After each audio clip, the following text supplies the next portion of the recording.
Tidak ada orang yang tidak dekat dengan Anies, termasuk musuhnya.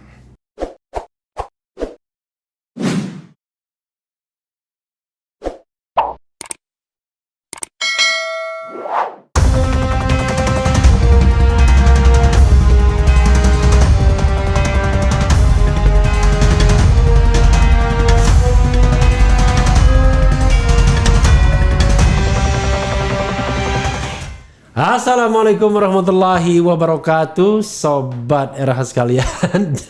Jumpa lagi kita di channel yang keren ini, keren cadas ya. Di depan saya ini ada orang yang galak tuh kalau membela Anies Baswedan. Jadi saya perlu beliau ya untuk mengkonfirmasi banyak hal, tapi tentu personalitinya juga menarik ya. Beliau adalah Ges Khalifah. Assalamualaikum warahmatullahi wabarakatuh. Waalaikumsalam warahmatullahi wabarakatuh. Saya panggil Bung ya. Siap. Karena Bung itu saya mengatakan kalau kita panggil Bung masih ada harapan menjadi presiden. Bung Ges, kalau boleh jaraknya seperti saya nih. Cuma tiga begini, tapi buat nyaman gitu. Jangan nggak nyaman gitu ya. Jadi Bung Ges, terima kasih sudah datang ya. Sama-sama, yes. Thank you banget udah diundang di channel terhormat ini. Saya lebih muda dari Bung Ges, ya kira-kira 8 tahun lah. Wah. Saya kelahiran tahun 70, tapi bulan Januari. Oh, awal tahun. Awal tahun. Kalau Bung Ges Oktober 61. Oktober 61, 19 Oktober. 19 itu Oktober. adalah amandemen pertama. Amandemen pertama. Ya, tahun 1999. Oh iya. Karena tanggal 20 Oktobernya pemilihan presiden. Gus Dur terpilih sebagai presiden, mengalahkan Megawati kan, masih ingat kan? Ingat. Jangan sampai ada amandemen kelima. Kalau apalagi amandemen perpanjangan masa jabatan, ya kan? Jadi kalau perpanjangan masa jabatan tak ada lah yang namanya pemilihan presiden. Dan itu bisa diulang oleh presiden berikutnya kan? Oh gitu ya? Karena sudah ada presiden. Ada presiden ya. Jadi kita tidak hanya ada presiden, tapi juga ada presiden. Ada presiden. Bung Ges sehat-sehat aja ya? Alhamdulillah Ya. Kegiatan masih di? Kegiatan masih saya terutama bisnis ya. Iya. Bisnis properti. Oke. Terus kelihatannya COVID makin menurun, Jakarta mulai festival yang ke-10 akan mulai kita gelar kembali. Oke. Samping itu Jakarta Melayu Festival. Oh, Melayu Festival. Saya buat dari tahun 2012 sampai 2019 tidak pernah absen setahun pun. Itu swasta? Saya pribadi, dana pribadi. Oh, dana pribadi? Dana pribadi. Jakarta Melayu Festival. Lo kan Anda bukan orang Melayu. Saya menyukai budaya Indonesia yang Melayu gini ya, menarik sekali. 716 bahasa kurang lebih kita miliki. Iya.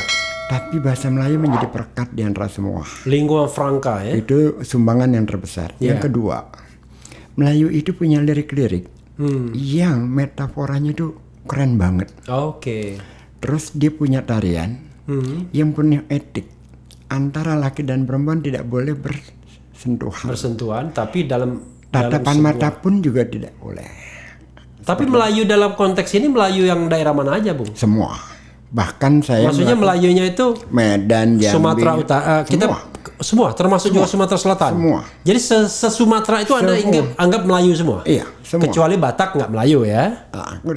Sebenarnya kalau dari geografis, Melayu itu di luar Jawa, Bali, Melayu ya, termasuk Kalimantan, Maluku bahkan masih. Jadi ada beberapa juga dari daerah yang berpartisipasi di luar Jawa dan Kalimantan. Iya, waktu itu Fadli Padi dari Ujung Pandang. Oke. Terus Rafli dari Aceh. Oke. Terus lalu kita buat Rafli itu yang yang penutur itu. Iya. Yang pada saat tsunami Aceh, lagunya setiap hari diputar di Metro TV. Oh, yang nyanyi ya. Sorry. Kalau itu Toa ya, yang penutur itu apa? Pak Toa atau apa? Itu lupa saya. Dan saya Emtoh. Dan saya mengajak juga bukan hanya para orang-orang yang berada di sebagai artis Melayu, tapi ada reggae saya ajak, ada rock saya ajak. Oke. Kita modifikasi dan itu menjadi warna baru. Jadi festival Melayu ini musik lebih banyak. Musik dan tarian dan musik makanan. dan tarian. Oh, Dan musik, makanan. tarian dan makanan. Makanan. Oke, berarti cocok sama Sandiaga Uno. Sandi datang. Sandi datang. Sandi datang tahun 2018. 18 ya. 2018 Sandi datang. Berapa hari itu? 1 hari. Oh, 1 hari. Satu hari aja. Di mana tempatnya? Kita ganti-ganti. Pertama di Crown, yang kedua kali di Bidakara, yang ketiga di Tim, terus di Sultan, terakhir keempat, ke-6, ke-7, ke-8, 9 itu selalu di ABC Mall Ancol. Karena di pinggir pantai jadi lebih pas gitu kan. Oke. Budaya Melayu kan budaya pesisir. Iya. Jadi mainnya di pantai terbuka, terus Udah berapa suasana- kali jadinya? 9. 9 kali. 9 kali dan tertahan karena COVID 2020 sama 2021. Nah, nanti 2022 menjelang Formula E kita akan adakan lagi di Juni itu. Semoga COVID-nya sudah hidup. Melaksanakan tahun 2020-2021 tapi 4 tahun. Jadi itu, nah selebihnya ya di Ancol. Jadi komisaris Ancol ya sambilan inilah bikin inovasi-inovasi baru. Sejak 2019 Anda Di Ancol. Iya. 2018 pertengahan. Oh, 2018 pertengahan ya. Sekarang 2021. Sekarang 2021. Lumayan lah, karena biasanya kalau di BUMN pusat komisaris itu nggak jelas tuh, kadang-kadang 1 tahun diganti, 2 tahun diganti. Saya kebetulan di Ancol ini nggak tahu kenapa, karena dekat dengan di bawah gitu. Per hari ini sih baru dapat lagi tulisan sudah ada 22 dari karyawan Ancol yang menulis tentang saya. Oke. Tahu nggak kenapa? Kenapa? Karena di medsos setiap ada masalah tentang Ancol yang diserang saya kan. Iya. Sementara karyawan merasa bahwa yang membela mereka saya. Jadi mereka dengan refleks aja menulis tentang saya untuk menjawab semua hujatan itu. Oke. Jadi, waduh menarik ini. Oke. Anda komisaris utamanya siapa? Komisaris utamanya tadinya Rene Suhardono. Iya. Per kemarin kita ganti dengan Tom Lembong. Oh, Tommy Lembong di sana? Iya, menggantikan itu bekas menteri. Iya, tapi Tom Lembong kan enggak lagi ya, dia di BP apa? Bapak Pam enggak lagi ya? Enggak lagi. Oh, jadi dia setelah dari Gus Dur. SBY. Presiden Indonesia itu namanya Gus Dur. Yang Megawati penggantinya. SBY penggantinya. Jokowi penggantinya. Iya. Jadi setelah dari Jokowi kemarin, Tommy Lembong kan masih di Bapepam. Dibalikin lagi ke Bapepam kalau nggak salah BPKM ya. Oh sorry. Badan Penanaman Modal. Iya kan Bapepam kan. Bapepam itu. Iya kan Badan Penanaman Modal kan. Iya kan. Kemudian setelah itu nggak lagi karena diganti ini. Diganti oleh ini Bahlil. Oh iya. Lalu Bahlil kan jadi menteri kan, menteri investasi.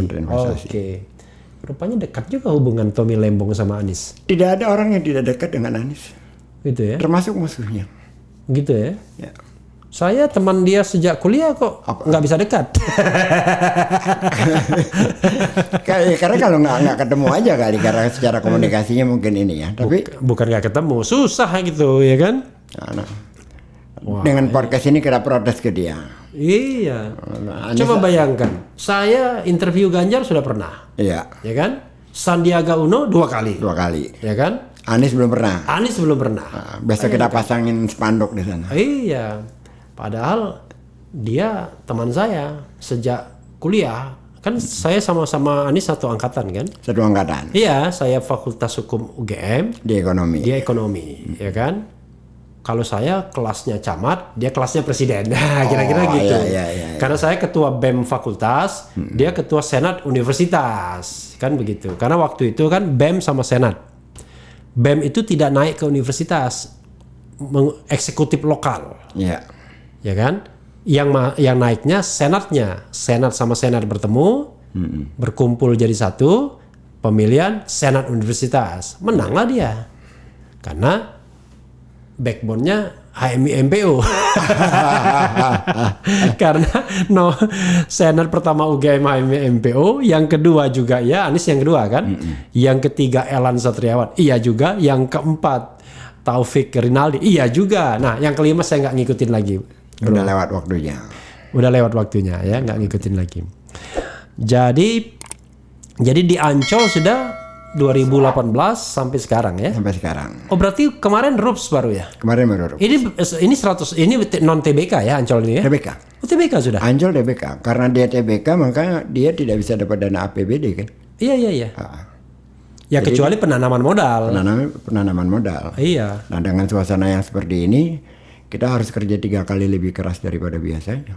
Oke. Paling tidak bagaimana menyelamatkan karyawan. Berapa karyawan Ancol? Karyawan di Ancol itu kurang lebih 2000-an ya kalau termasuk tenaga ahli daya.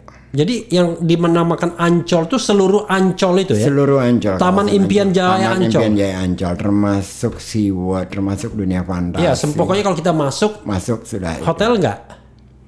Hotel yang Putri Duyung iya. Tapi kalau hotel Horizon? Horizon enggak. Enggak ya? Horizon Tapi enggak. dia sewa? Enggak juga, sudah mereka punya itu. Oh, sudah mereka punya? Sudah mereka punya. Oke. Jadi itu yang namanya Ancol. Iya. Berapa persen pihak swasta? Tentu yang banyak Ciputra mungkin ya? Bukan. Jadi Pemprov punya saham 72%. 72%. Lantas 78%. Oke. Ciputra 12%. Jaya ya, bukan Ciputra ya. Jaya. Iya. Publik 10. Publik 10. Publik 10. Oke, berarti 7228 ya. 78 78 22 12 10. Oke. Dan yang minoritas ini menempatkan komisaris juga? Enggak. menempatkan. Oh, menempatkan. Jadi komisaris berapa? Komisaris ada 5. Oke, yang Salah mayoritas satunya ada 3. 3. Lalu yang 10 12 11. Enggak, ya ada satu-satu betul. Satu-satu ya. On the paper satu-satu mereka. Tapi yang Ancol pasti ada orangnya sendiri dia jawab. Yang Jaya. Yang Jaya ada orangnya sendiri. Ya kayak Garuda ya. Iya. Oke. Bahkan kalau yang Jaya itu Dirut Jayanya merangkap komisaris Ancol. Oke, Dirut Jayanya Dirut komisaris Jaya Ancol. merangkap Oke. Lebih enak sih kerjanya jadi. Kalau boleh tahu, Bro, berapa ininya? Berapa? Ya saya nggak bisa juga bandingkan dengan tahun-tahun sebelumnya, tapi perlu juga kan publik tahu karena ini juga sudah TBK. Keuntungan bersihnya berapa net profitnya tahun 2020?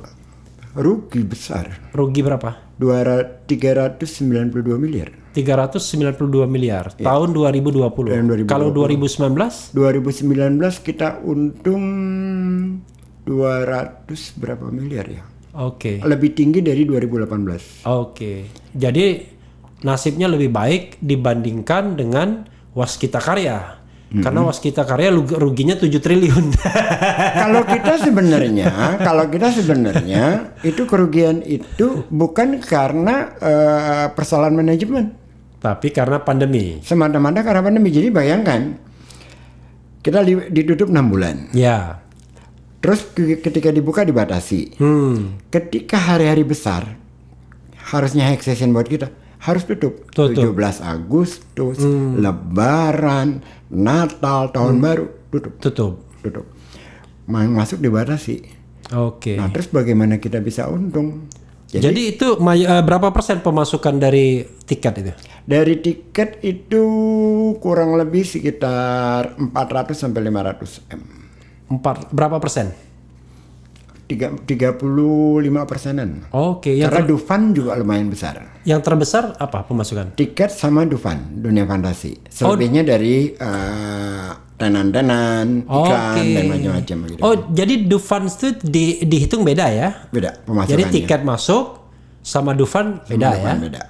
Oke. Jadi Ancol pemasukannya kurang lebih setahun itu 1,2, 1,3. Oke, Tetapi yang menarik adalah 2019 awal itu 2018 1,2 1,3 triliun. Triliun. Ya? Oke. 2018 kan kita ngalamin tsunami Banten. Oke. 2018 akhir. Ya. Nah, terus itu efeknya di Januari, Februari, Maret itu drop. Karena orang takut. Orang takut dekat di pantai. Ya. Semua rombongan-rombongan yang sudah deal membatalkan. Kita mengalami negatif pendapatan 31 miliar dibanding 2018. 3 bulan pertama itu. Iya. Di 2019. 2019. Ya. Nah, terus berpikir keras lah. Bagaimana banyak hal kita lakukan. Iya. belum sampai ke akhir 2019 itu kita sudah bisa melewati laba di 2018. Oke, kapan terjadinya itu? Di November. November ya? November. Saya berpikirnya, ini penutupan paling 2 minggu. Iya. Dan kita akan bisa lakukan yang kemarin lagi kan. Iya. Ternyata panjang bro. Sepanjang tahun ternyata. Panjang. Nah terus karyawan kan bingung. Iya. Tutup buka. Saya biasa ngontrol kan ada Symphony of the Sea itu lagi diperbaiki waktu itu. Iya. Saya duduk di situ.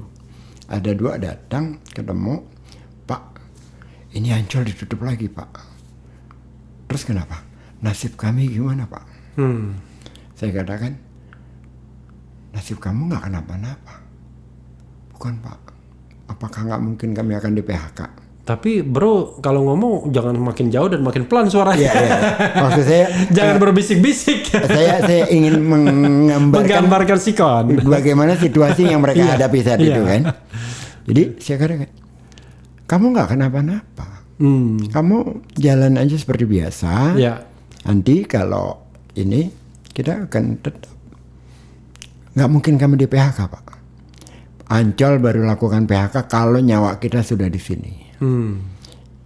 Pak, terima kasih banyak Pak.